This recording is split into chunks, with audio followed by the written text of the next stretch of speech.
Welcome to the Savage Podcast over here at 60 Strength and Fitness 60 Football Academy down here in Parker, Colorado. Make sure you go to 60academy.com and check out everything we do online and also all the social media platforms, which are exploding. 60 Academy on Twitter, on Instagram, and then we are live on TikTok again today. Thank you to everybody that supports on TikTok, and the following just keeps growing and growing. We're almost to 40,000 followers in only 8 weeks. So obviously they love the content, and boy, oh boy, are you going to love today. So episode 7, figures, we have the GOAT, all right, Hall of Famer, Ring of Famer, my favorite defensive player ever, and a man that I'm proud to call my friend. And again, we have him on the show every year, and it's always great to have him on.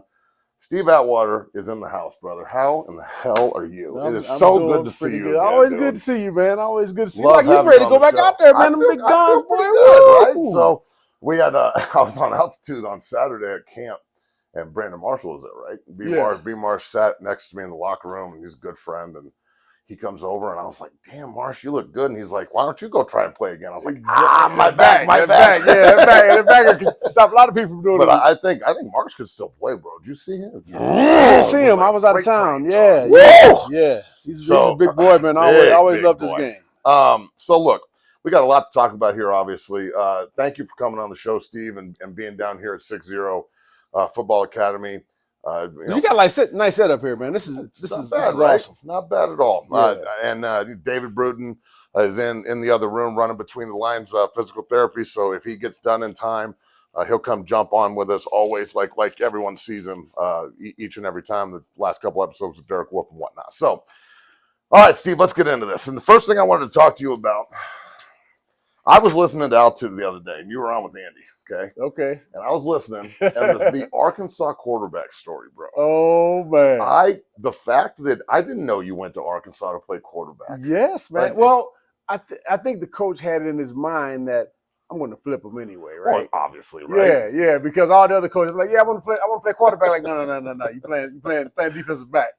And but Coach Hatfield, he's like, yeah, okay. Well, first it was Lou Holtz, and then in the middle of it, Lou Holtz left. But Coach Hatfield, he was still saying the same thing. And after a few practices, he called me in the office, had that talk, and the history ever since. That talk comes to us all, it seems. Yeah. It came to me in the NFL. It came to you as a freshman at Arkansas. And Andy and everybody were out there yesterday, and they're like, yeah, he used to say that he did 3 days of practice, and every time he threw a pick, he tracked dude down and just knocked the hell out of him. And they were like, safety. Right. He cannot throw, but he can tackle. Yeah, we can tackle and we can run, and he did not like throwing interceptions, so he would get there with a little extra. Dude, I used to be so ticked off, man, when I threw interception. I'm like, man, why did you intercept my pass? So let me ask that. When you went to safety, did it, after playing quarterback as long as you did, and I know it was no, I played safety in high school as well. But I know you played both ways, but playing the quarterback position as well, did it give you a little bit of like, now they moved me to safety, I can't play quarterback, I can't wait to go make a play? Oh, yeah. Oh, most definitely. When they moved my fat ass to offensive line, I was like, okay, I'm never going to let a defensive lineman through. You don't think I play D-line anymore? Okay, it's on. Right. All the things that little motivations, right? Defensive lineman, right? Yeah. So you can trip them up. That's what I'm saying. Like, you got to jump on them. Makes a lot of sense now. Exactly. And diagnosing that run play is looking pretty damn good to me. Yeah. All right, so I just wanted to get that out there. It was so awesome listening to that on the show. Altitude's doing a great job. I'll be on there next week again with Scotty being off. All right, so Broncos ownership. You went to the press conference. I listened to the press conference on the radio. I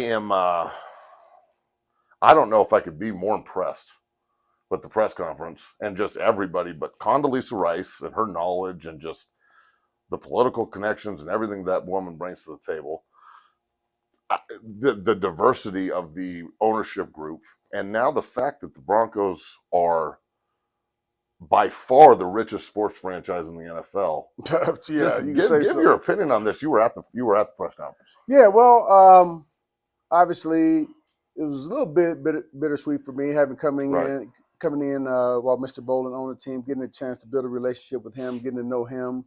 But at the same time, once Mr. Bolin, once his health took a turn and, he's no longer with us. And then I was hoping that it would stay in the family with obviously his children. Beautiful family. As we all did. Yeah. Everybody beautiful that family, played in that era wanted it to stay with them. But as you know, things don't always work out the way you plan. And so with this group, I mean, I couldn't have.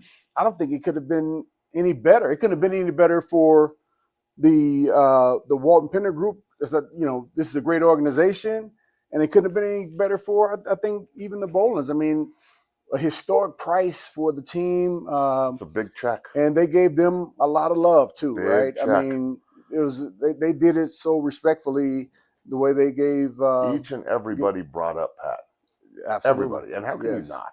Yes, Pat, and you know his kids. They did a great job in the interim here too. Just, you know, making the transition and everything. So, and Joe Ellis as well, man. Joe Ellis. Yeah, he doesn't get enough credit. He doesn't get enough credit, man. Joe was the guy at the him and John for a long time, but Joe has always been that steady force for the Broncos. So you know, I don't know what the future holds for Joe Ellis either, but you got to tip your cap to that man. Oh yeah, well, he did so much for the franchise. Got to. Man, just, you know, a lot of wonderful people in the organization, and you know, obviously when new ownership comes in, things change. So, you know, we have to see how, you know, what type of changes they make, either here in the near term or in the future here. But so look, Mr. B has an effect on everybody that played in that building, from a guy who was only there for 2 years like myself to Hall of Famer, Ring of Famer Steve Atwater, right? He affects everybody differently, but it's always positive, and he knew who everybody was. And I told this story a couple episodes ago, but just walking up to me in the weight room being like, hey, you're from Colorado, you're a lifelong Bronco fan, it's good to have you here.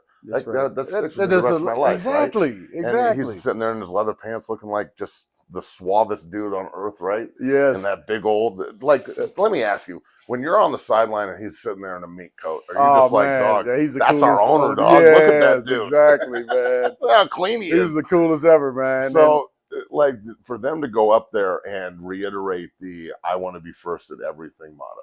Yes. Just talk about how that made you feel as, you know, one of the, in my opinion, Mount Rushmore of Broncos in the history of this franchise. Yeah, no, I appreciate that.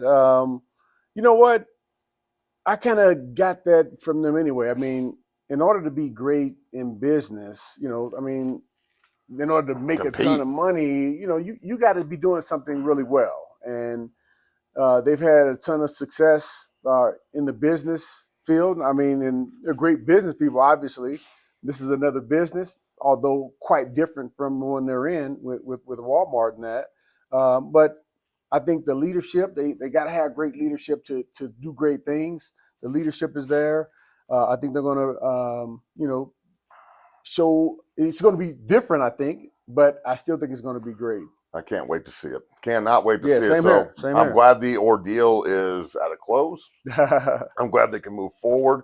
I would anticipate, you know, with the new building they built down in Dove Valley, I would anticipate that they're going to revamp the older side of the complex too. We were talking about that yesterday a little bit as well. But like, who knows? I mean, like, we're all throwing up, you know, everybody's throwing up ideas like, hey, stadium idea and all this other stuff. I'm gonna wait until they tell us to sit back, right, watch and enjoy the ride, because now all of the uncertainty about the future of the franchise is over. Yeah, and now we can just watch and see what they do with the opportunity. Because one thing I loved about what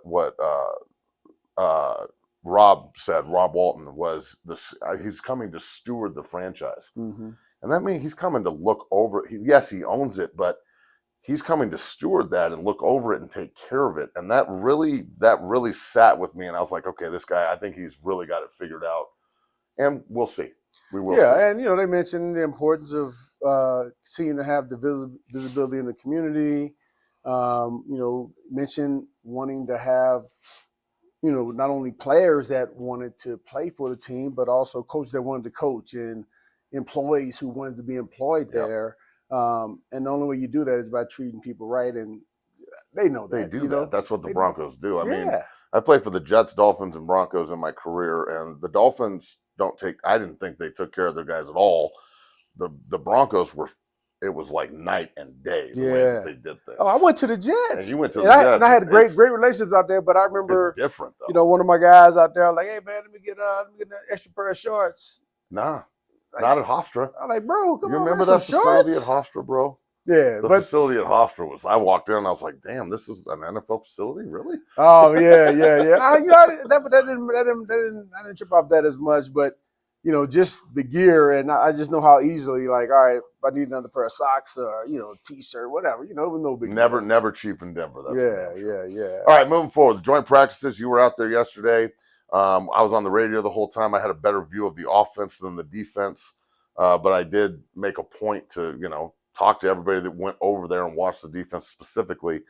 Let's talk about the defense first.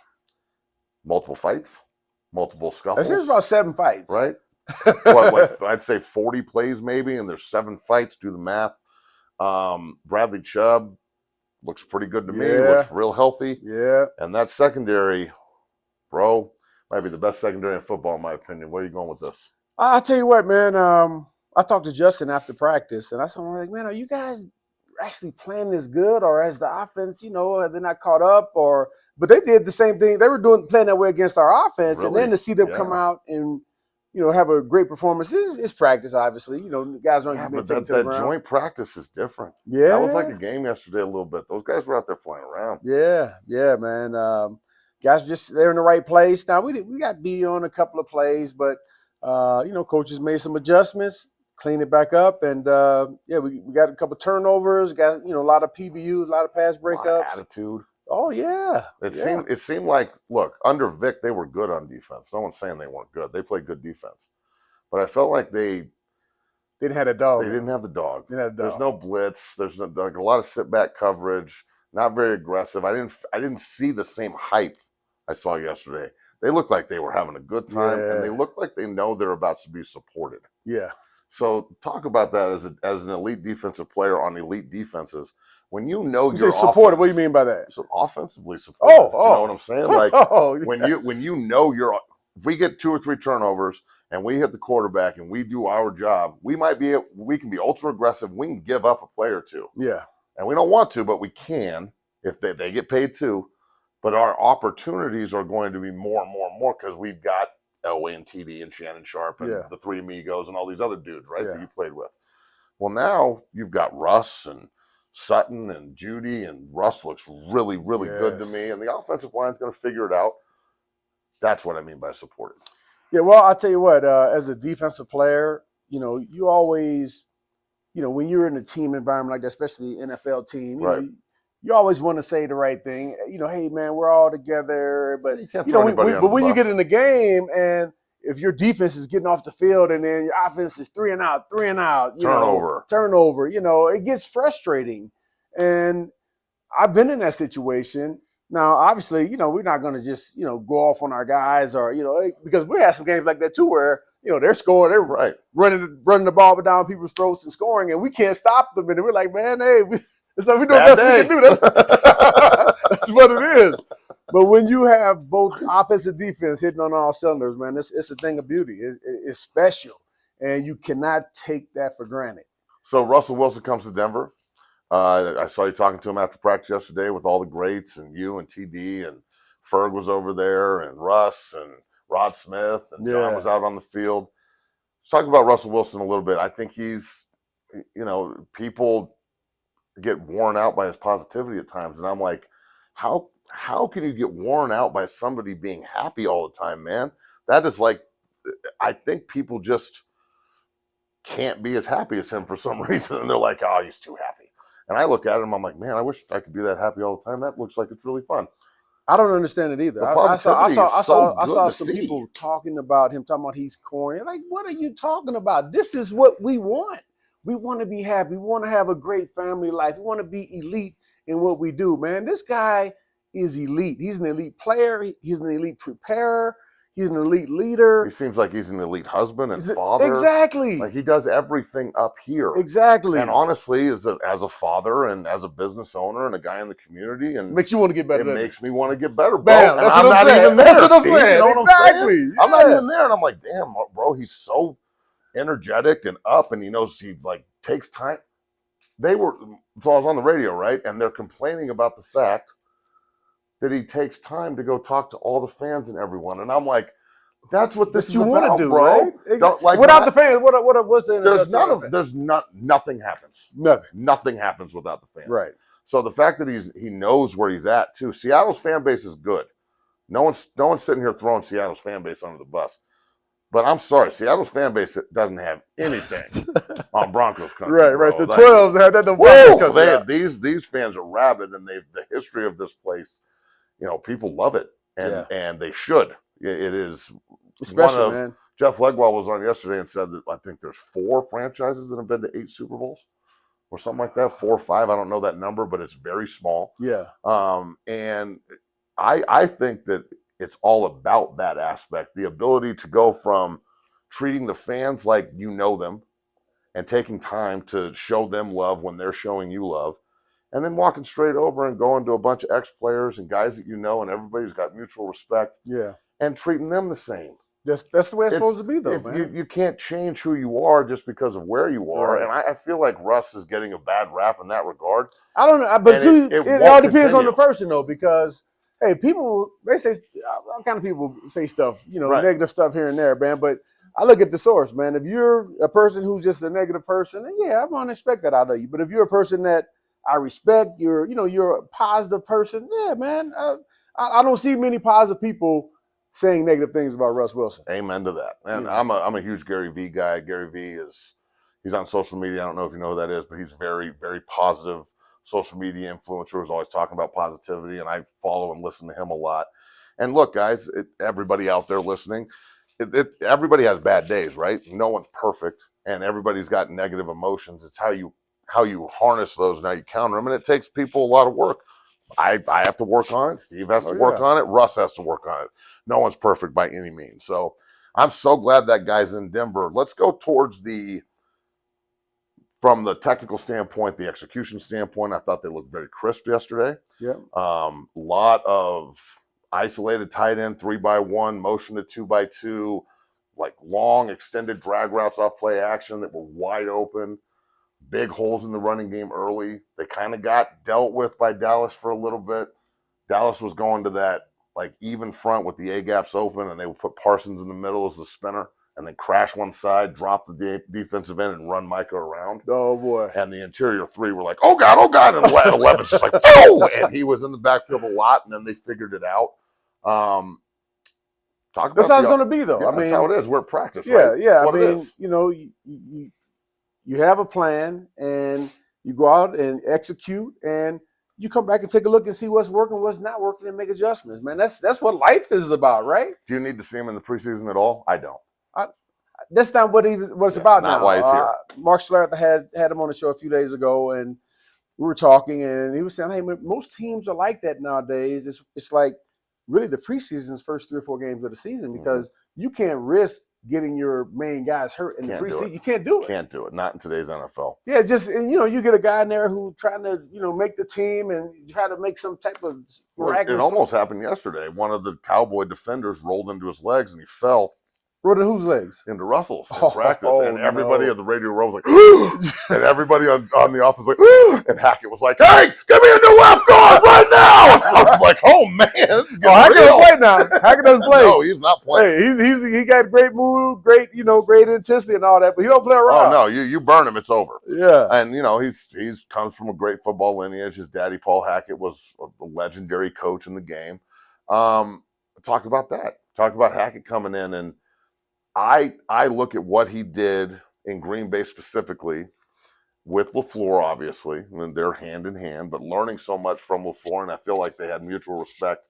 I feel like Hackett could have been the head coach of the Packers, to be honest with you, and LaFleur could have been the OC.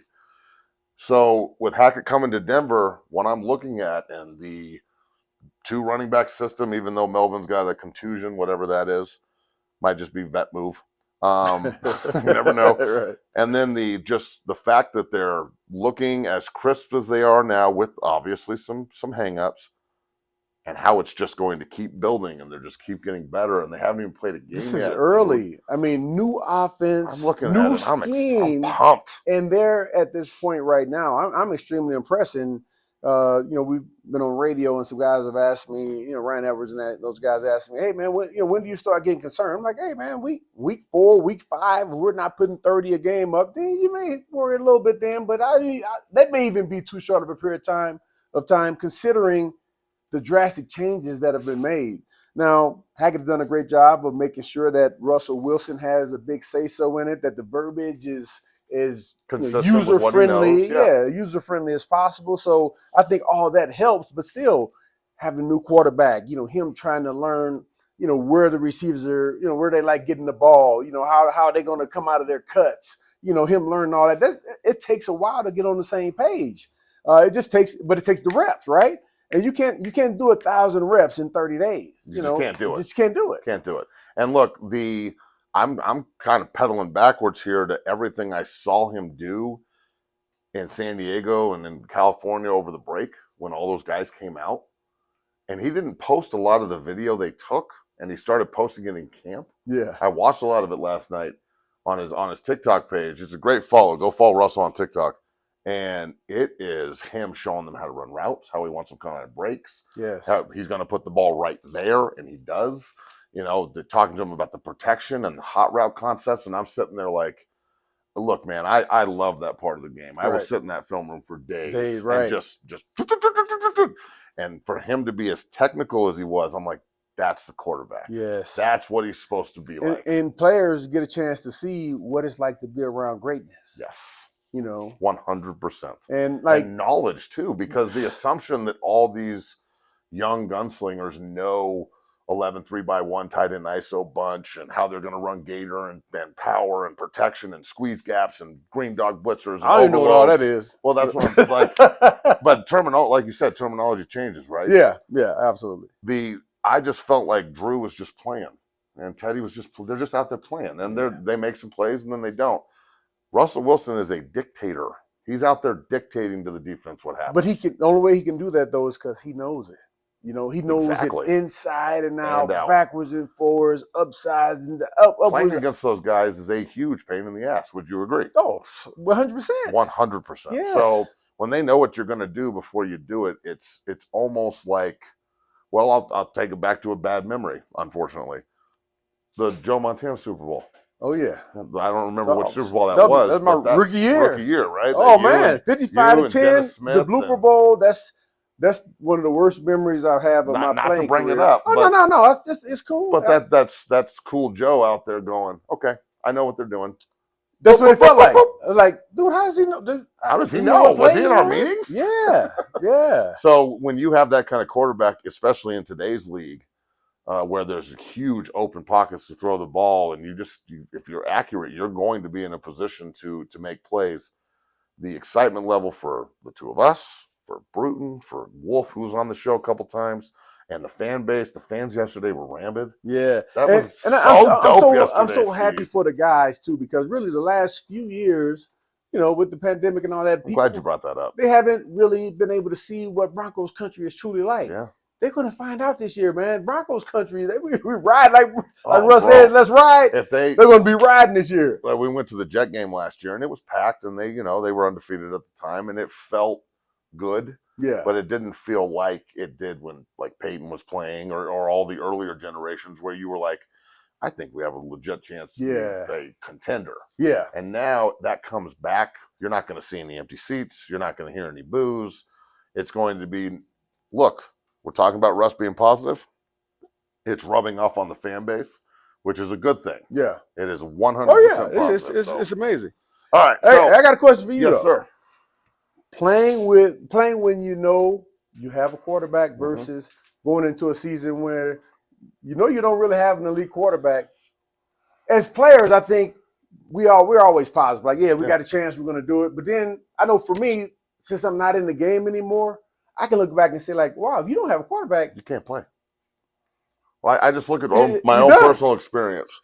When I was with the Jets, we had Chad Pennington, and Chad had just come back. He was comeback player of the year. We had gotten to the playoffs, and we went to New England, and Tom Brady mopped us.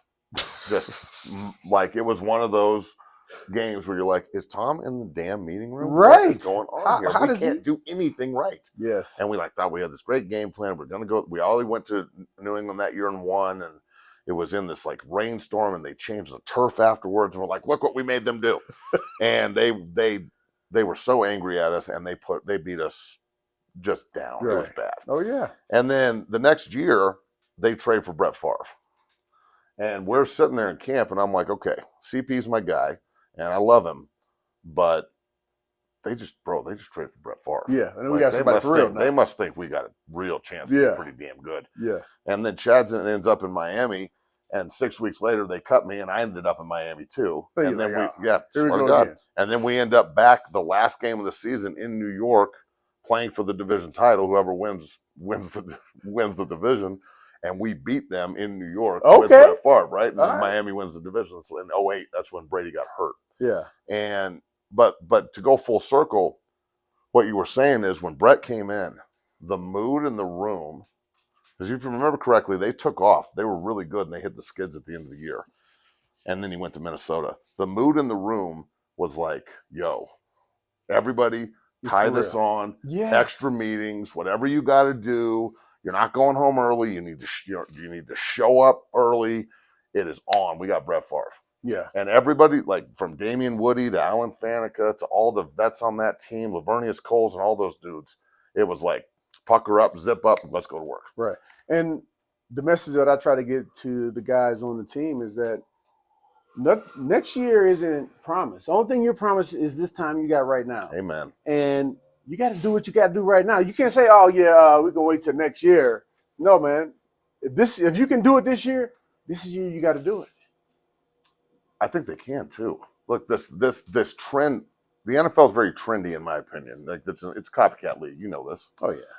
The last 2 Super Bowl winners have been Brady going to Tampa, Stafford going to LA. Yep. Well, Denver just repeated the trend and brought in a guy who I feel like he feels he needs to keep proving himself. He's never gotten an MVP vote. Russell Wilson has never gotten one MVP vote, How does that happen? I don't understand. Is that just because he's in Seattle?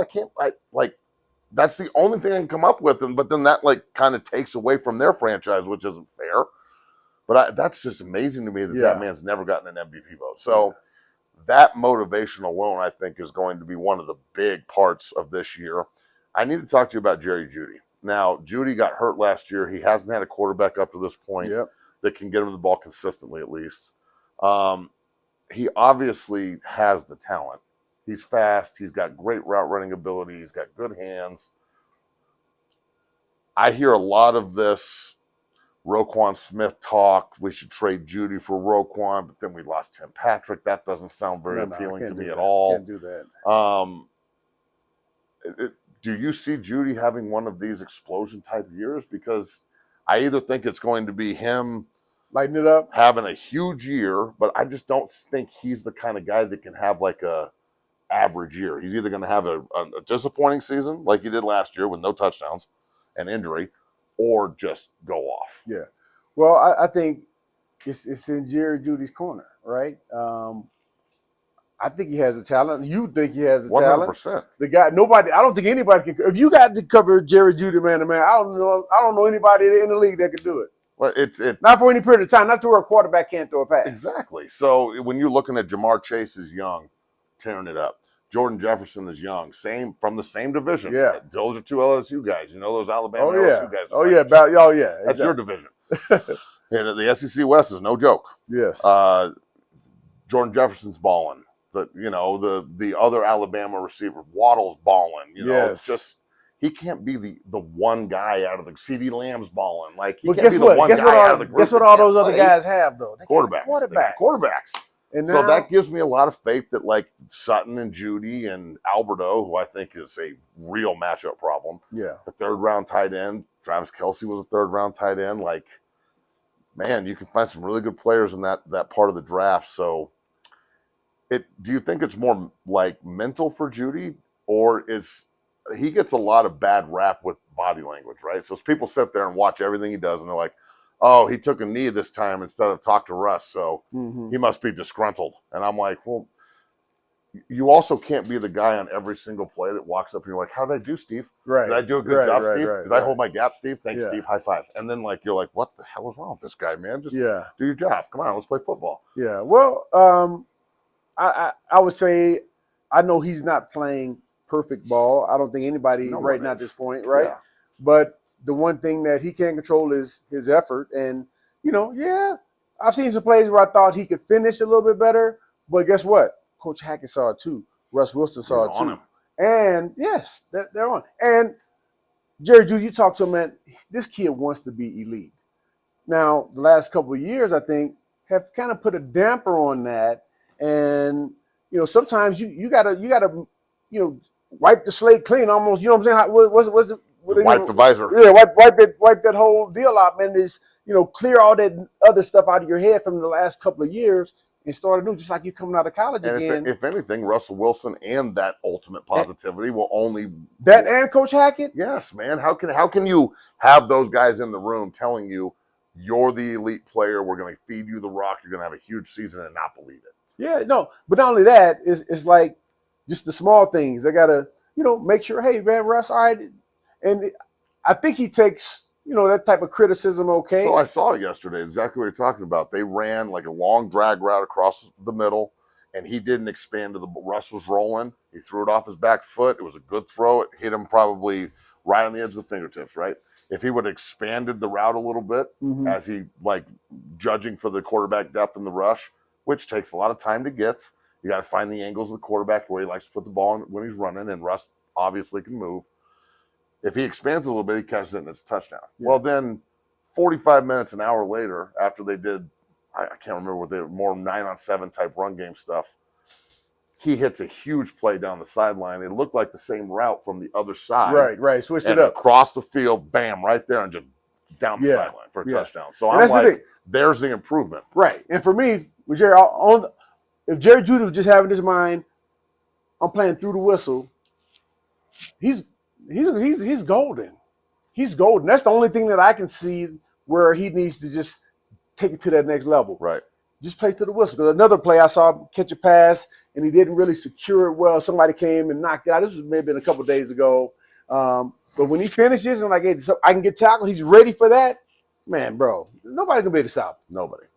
Okay. So I think it's going to be an awesome year, man. I'm hyped. Look, the positivity is something that a lot of people will be like, oh, well, we'll see. And the Seattle media, bro, talking about Russell Wilson has no legs or feet anymore. And they're trying to hype up Geno Smith. Well, I hope I'm cool with them saying anything they want to say. We got you week one. But not only that, hey, man, I appreciate y'all guys, letting them come over here. Because how does that happen? How do you let a guy like that go? It's monumentally bad. I think it's one of the worst moves in NFL history. And I'm on this side of it, so I'm like, yes. Yes, exactly. Yes. But it's like them looking at one negative season and not 10 years. And he had a broken finger. He broke his finger on his throwing hand. He only missed 2 games. Come on. And the roster around him was hurt, and they're trying to reload the defense. And I get it. But you've got to make that man look at him and go, no, hold on. You're the Seattle Seahawks quarterback. You don't get to leave. Whatever you want, we'll give you. Right. I'll go get you anything you want. They've got money in Seattle, too. We've just got more here now. And you don't let prime leaders leave in the middle of it. When's the last time this happened? Peyton was coming off an injury. Tom Brady was 42.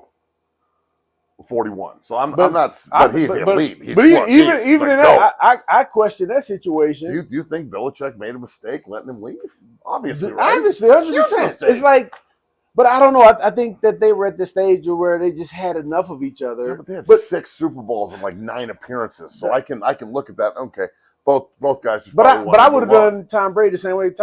Dude, you can't leave. Whatever you want, man. You got to retire here, man. You cannot go anywhere else. So, okay, let me ask you this question. Do you think New England could have done the same thing Tampa did if they wanted to? Gone out and they spent a bunch of money for Mac Jones and Cam Newton. Why weren't they doing that why was Tom Brady taking pay cuts? And why was he throwing the ball to Malcolm Mitchell? And no offense to those guys, they're NFL players. But they're not Mike Evans and Julio Jones and Chris Godwin and he got Gronk to come back. Man. They were gonna trade Gronk to Detroit, bro. That's why Gronk was gonna retire. Oh yeah. He was like, "Nah, I'm retiring. I'm not gonna trade to Detroit." Right. And then he comes back and scores 2 touchdowns in the Super Bowl and is an All-Pro. Yeah. So you're telling me that New England just got so enamored with or so spoiled by having Tom Brady that they went cheap? That's what it looks you never like to know me. what it was, because you always you see this in all situations where it seems like the marriage is going to be a beautiful marriage forever, and then at some point it goes bad. Yes, I do. And I don't think it had anything to do with money. I think it was just nothing. maybe personalities or Nothing something like that. Well, look, after I played for Herm Edwards when I was a rookie, who was incredible. Hey, 9-5, get moving, 9-5. Don't hit Curtis Martin, 9-5. That's Curtis Martin. You're 9-5. I didn't have a name all year. I was just 95. 95. And then I got Mangini, right? Yeah. Belichick Yeah, coach, I played with Mangini. Parcells coach. Yeah. And then I got Tony Sperano down in Miami, and Bill Parcells was the president, and he was doing everything. Yeah. And then I got McDaniels in Denver. So I got Belichick, Parcells coaches of the entire NFL, right? And they are not personable. They are ruthless in meetings. They do not care. They literally, I was talking to Dreesen about this in practice the other night, and he said something like to one of the kids, like, not what we're looking for. And I had a flashback to sitting in meetings and Mangini sitting up there with a chew in and his spit cup looking just like mini Bill. Yeah. And he's like, McChesney, what's this front? And I screw it up, and he goes, not what we're looking for.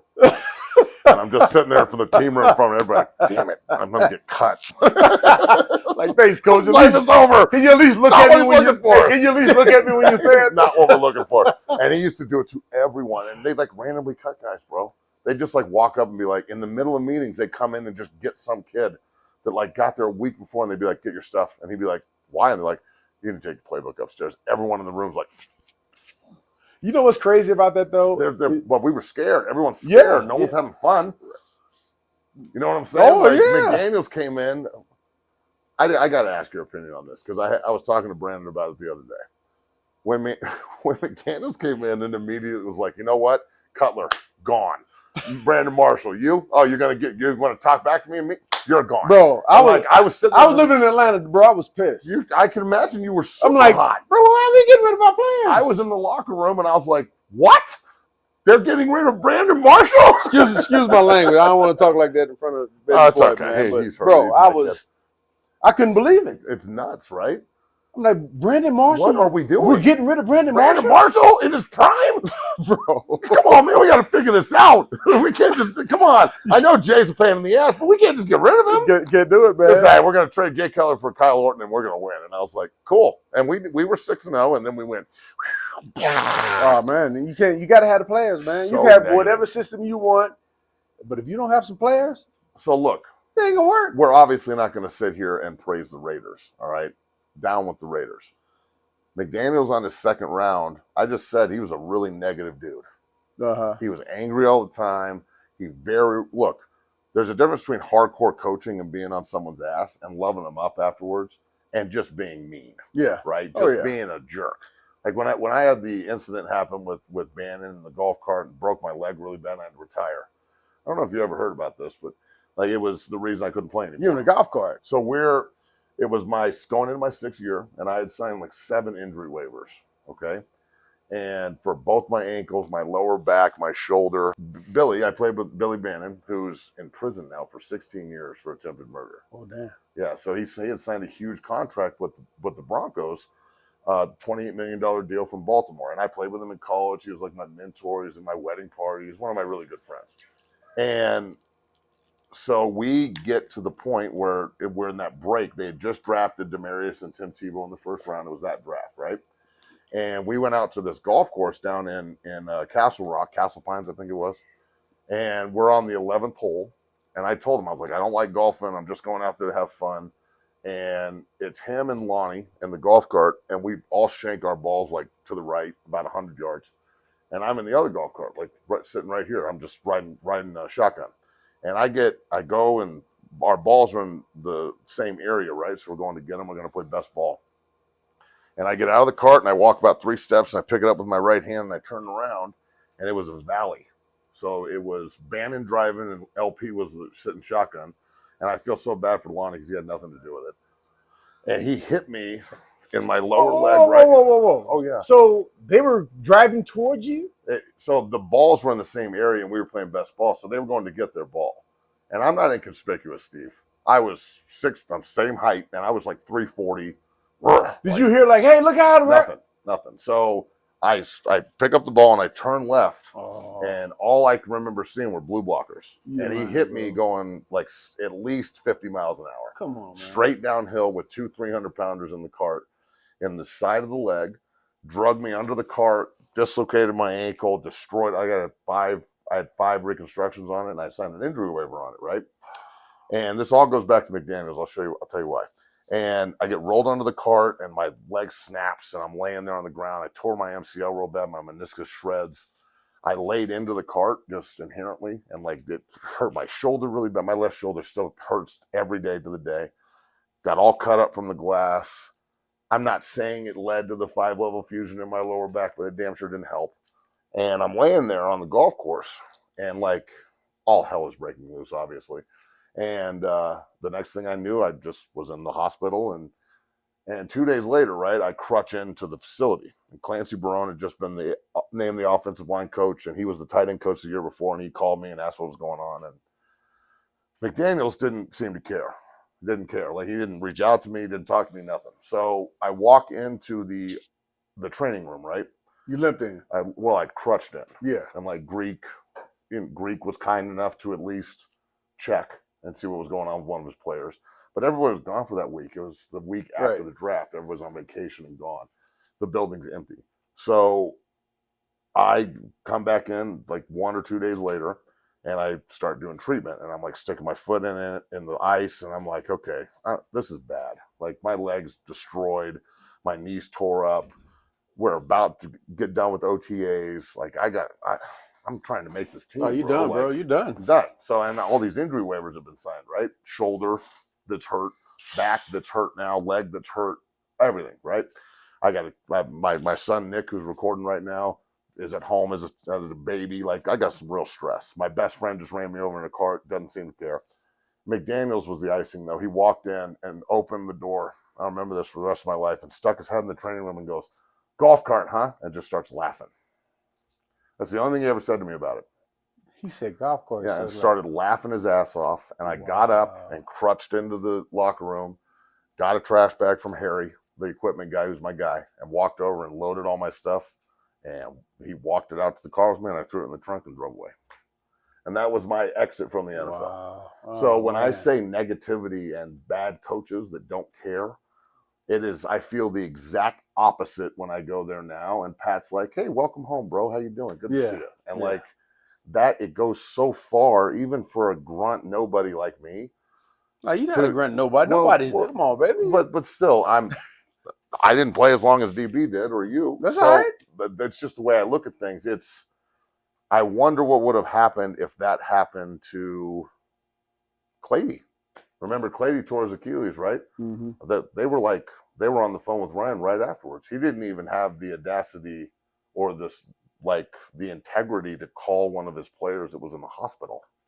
Wow. So that, in my opinion, was. So you're saying he's changed now? I don't know if he's changed. That's my question. Okay. Like, it's a very long story, and I didn't want to tell it, but I did. It's a very long story to get back to. He's gotten this second opportunity now with the Raiders, and I watched a clip the other day of him dogging out this defensive end that ran in the car and MFing him and pointing and throwing, and I'm like, man, I know he didn't walk in there and trade David Carr, and I know he brought in Devontae Adams rather than getting rid of Devontae Adams, and they got Chandler Jones, and I'm pretty good friends with Max Crosby, and he seems to be very enthusiastic about it. But we were all pretty enthusiastic about it, too, when he came here, first off. Yeah. And we didn't really see the signs that I'm looking at. Yeah. So I don't know if he changed or not. As a player, those kind of coaches wear on you bad, bro. Wow. Yeah, I didn't know all that was going on. I saw from afar that he traded all our guys, man. I'm like, hold up, man. This is enough. Yeah, it was pretty bad. So how do you think that the Raiders are going to do this year? The Chargers, the Chiefs? This is murderer's row, Steve. Man, you know what, man? You never know, right? Because they have the players, and you just never know how guys are going to respond to coaching. You know, one team, a coach can go to, he can have that team ready to go, balling, hype, everything, and go to the same coach, go to another team, same strategy. Nobody takes to it. Right. You know. So it just depends, man. It depends on the players. But I mean, it's I think it's hard to win if you have a coach that doesn't care about the players, because players know, We can, yeah, we're little league ball, little league, they know, they know if the coaches don't care about. If you care, I'll run through a wall for you. Yeah. But the minute you disrespect me as a man, I'm out, and I'm walking away from the franchise I loved my whole life, and I knew I was done. There's no way I was going to be able to play again. But I've seen players be able to band together and overcome bad coaching. Yeah, I've seen. So I can only imagine what it's going to be like with elite players and elite coaching. So, look, the AFC West is a gauntlet, no doubt about that. All four of the teams, I've heard a lot of people say that all four teams can make the playoffs, which I think all four teams could have a winning record, but I don't see all four of them making the playoffs. They're going to beat up. Is that even possible? I don't. In one division? How? Right? So it's one division and 3 wild cards. That would mean that every other division you would just get the division winner, right? Obviously. Yeah, I don't see that happening. We did have 3 in 1 year. That's true. That's okay. David Bruton Jr. Yeah. So Chiefs have won it 8 years in a row. Mahomes has never lost to the Broncos. Is this the year we get him at least once? Well, I think that's no lie, DB. I swear to God. I think that's going to be a true test, because as it is right now, unless you beat the Chiefs, guess what? They're the king of the AFC West right now. Oh yeah, they're running it. And we got to show that we can beat them. And one win will be fine. The split with the Chiefs, you split with the Chargers, Chiefs, you split with the Raiders. We're sweep the Chargers. Chargers will charger. Hey man, you never know. They got some dudes, but they got some dudes, man. I'm hoping they charger, because if they don't, watch out. They got that. That's the thing, man. Every single team in the West. The Chargers went and got Khalil Mack, J.C. Jackson. The Raiders went and got Chandler Jones and Devontae Adams. Yeah. The Broncos went and got Russell Wilson, and the Chiefs got rid of Tyreek Hill and Sorensen and Matt. That helped. Now losing Tyreek Hill helps. It does help, because he was a Bronco killer. Losing Tyrann Mathieu helps because he was a Bronco killer. Yeah. And Sorensen, I don't know if I've seen a game in the last 6 years where Sorensen doesn't pick the ball up and go score a touchdown. I know, man. So I'm glad he's gone too. Pick 6 Sorensen. And then the rest of the year, I'm like, look at Sorensen getting torched. Not against the Broncos. To the house. Yeah. All right, so we'll wrap this up here with a little bit of Hall of Fame talk. You obviously have gone into the Hall of Fame. You experienced that. I thought it was way overdue. Obviously, I told you that man to man, and I'm so proud of you still, brother. The way that thank you. The way that just honor is bestowed, and the way that everybody that knows how big of a deal it is. That's the thing that I love about it so much. It's pretty cool, man. There's some great guys in there too, man. This year's class: Tony Baselli, yep, Dick Vermeil, Cliff Branch, who CU Buff, Sam Mills, who passed way too early, yep, Richard Seymour on his first ballot, which, I mean, I can't say that he didn't deserve it. He wasn't first ballot. He wasn't first ballot. Second ballot? Third ballot? Well, he wasn't third. Yeah, we've been finalists together. We're like, okay, never mind then. That's my mistake. Yeah. And then the first one I wanted to talk to you about before I come full circle back to Leroy Butler is Bryant Young. Now, Bryant Young's speech. Oh, man. Bryant Young's speech, like. Were you crying? Dog, I wasn't crying. I was bawling. So was I. I wasn't bawling, but I was like, I was like in my house, like I was in my house, like, oh my God. Yeah, man. Like, this is so emotional. Yeah. And the platform that football gives for guys to unload that and share it with everybody. Yeah. That's the beauty of this whole thing. It is. I wanted to get your opinion on that. No, I agree 100%. And Brian, I remember several years ago, we when I saw him, I want to say, I don't know if it was Minnesota or Indy, and he was kind of telling me about, his son and all that was going on. And my heart went out to him at that time. And he's just a great guy too, man. He's such a great guy. And the way that he told that story, man, it was so impactful. And I know I couldn't believe he kept it together. I know, neither could I. Neither could I. How can you? But oh my Lord! But for him, I think it helps to let the world know. But also, can you imagine how many people that helped? Everyone going through that, man. I mean, even like I've lost 2 brothers, and I have 2 sons, and my son Nicholas, who's right over here, we found out we were pregnant with him on my brother's birthday, right. just very recently after he passed. So I feel like there's a lot there's a lot of, very spiritual things that happen out there in the world, whatever Exactly. you believe.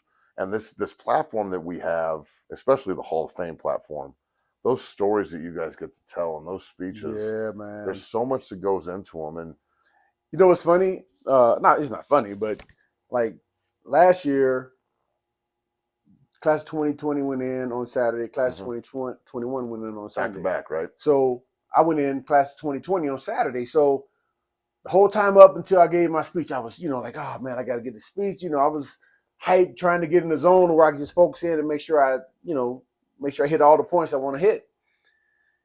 So I was kind of in game mode, just tough guy. And then come Sunday, I'm just the opposite. Now I'm like, hey, I'm good. I can relax. Yeah. And man, I tell you, I had tears in my eyes almost the whole deal. Just listening to the guys talk and tell their stories, man. And I'm like, man, is this getting everybody like this, man? And this, everything that so many of these guys overcome, and just the stories that were told. And like we brought up Sam Mills. This generation doesn't know who Sam Mills is. I played in Pro Bowl with Sam Mills, man. Sam Mills was just one of the nicest guys ever. Yeah, I talked to Sean Tufts, who was drafted by Carolina by Sam Mills, who was the linebacker coach. And when Sam passed, Sean played for him 2 years, and he was just devastated. He was such a great dude. Yeah. For him to go into the Hall of Fame, it's the right thing to do. Absolutely.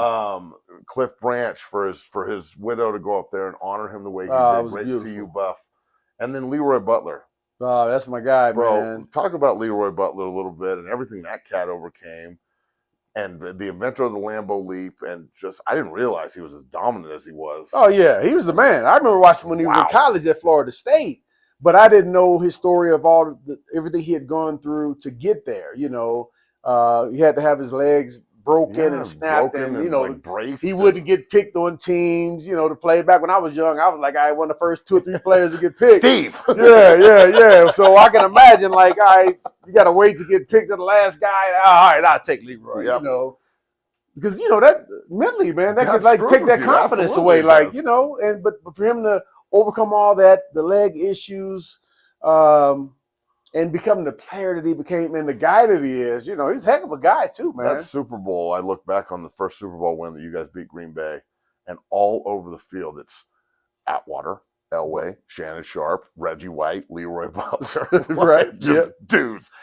Gary Zimmerman, just Hall of Famers everywhere. Yeah. Terrell Davis, how can I forget Terrell Davis? Antonio Freeman. Yes. Antonio Freeman was out there too, man. I got to see Antonio. Right? Lastly, Tony Baselli gets in. He only played for 6 years, but they were 6 of the most dominant years of left tackle ever. Talk about playing against Tony Baselli, bro. Fortunately, we didn't have any blitzes called where I had to go through the C gap or the B gap over there. With him, right? I know. Oh boy. Yeah, man. Big Al's my favorite player ever from CU, and I love that man. But Tony would just get up. And he did it to everybody. Everybody. Is that the kind of offensive lineman on defense when you're scheming them and you're just like, okay, we're going to put somebody out here and you got contained. But, good luck. Good luck. Have a good time. And even if they decide to run it your way, he can just drive you out of bounds. Almost skates. So those guys are few and far between. And being from Boulder and going to Fairview, I don't know how he goes to USC. How'd you let that happen, CU? I don't know. It's like Christian McCaffrey going to Stanford. So, the Hall of Fame class is wrapped. Next year's group. How important is it, in your opinion, to get Randy Gradishar in the Hall of Fame? Oh, man, extremely important. I just saw Randy yesterday. Yesterday, 2 days ago, or at the practice facility, and just saying the same thing, man. Randy, you know it's time. And he's like, well, tell them. I'm like, I do. But do you think they need to expand the classes a little bit? Add more guys? I think they said they're going to do that either this year or next year. They're going to have 2 or 3 additional players in. But I think it probably needs more than that, though. Yeah, I mean, you could literally we were talking about this earlier, DB and I was, but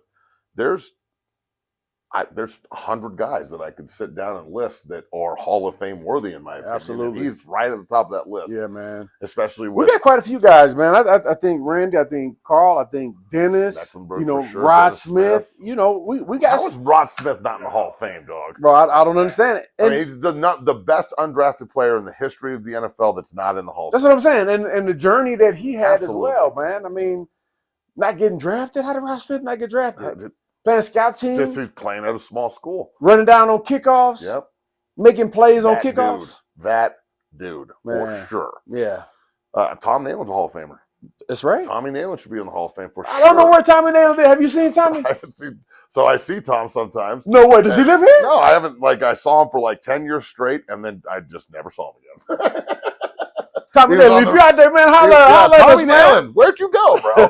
The ultimate look of disappointment, man. Every time I'd walk into train back in the day, Tommy being there training, walk up to him and be like, and just walk away, just screw him with me. Be like, Tom, what is that, dude? Yeah. Come on, man. Why are you doing that? Why are you doing me like that, bro? Like you disgusted. Tommy Nayland's the man. He should definitely be in the Hall as well. But look, Steve, it is an absolute pleasure to have you on this show and to come down and honor us with your presence down here at 6-0 Football Academy. We talk about you a lot in here with these guys. Bruton works with a lot of the kids in here in the secondary, and we bring you up an awful lot to go back and watch those clips. I got to ask, every time you're on the show, I got to ask you, can you describe the feeling of hitting Christian Okoye at Monday Night Football just for everyone listening? No, man. You know what? Because when you went, what? Oh! I was like, yes! Yeah, man. Well, it was kind of a lead up, because we knew we were facing them. I remember Jim Sacamano, hey, Steve, they want to mic you up for the game. And I remember at the beginning of the week, I'm like, man, we're playing against Christian Okoye. You want to mic me up? I don't know about that. So it was kind of late in the week when I finally said, all right, let's go ahead and do it, And I actually forgotten the mic was on, because once you get in the game, once you're in the move, you're not thinking about the mic. You thinking about the defense and where you got to be and all this other stuff going through your mind. But man, looking back on that film, man, it gets me fired up sometimes.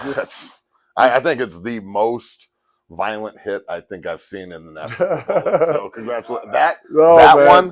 That one, and when you knocked yourself out and knocked out your teammate and knocked out the Packer receiver in the Super Bowl, all three of you. But can you imagine being in a situation where the ball is coming into your territory that you're responsible for, and it's less than 2 minutes left, 2-3 minutes left in the game. It's like, if they catch this pass, it's over. It's on me. I'm like, no. That ain't happening today.